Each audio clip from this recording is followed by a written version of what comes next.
దీపావళి పండగ ఉందనుకోండి, దీపావళి పండగ నాడు తెల్లవారిపోయాక స్నానం చేయకూడదు.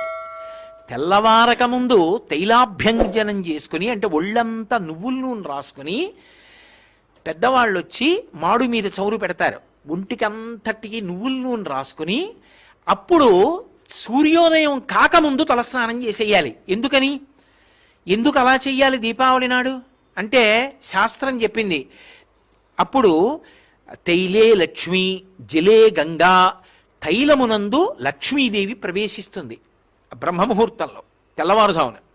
ఆ నూనె ఒంటికి రాసుకున్నారనుకోండి, లక్ష్మి ఒళ్ళంతా ప్రవేశిస్తుంది. లక్ష్మి ప్రవేశిస్తే అలక్ష్మి తొలగిపోతుంది.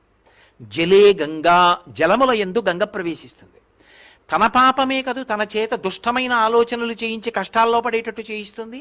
ఈ పాపం ఎందుకు తొలగిపోతుందంటే, దీపావళి పండగ నాడు తెల్లవారుజామున చేసినటువంటి సామాన్యమైన ఉదకముతో కూడిన స్నానమైన గంగ ఆవాహన అయిన కారణం చేత పాపాలు పోతాయి.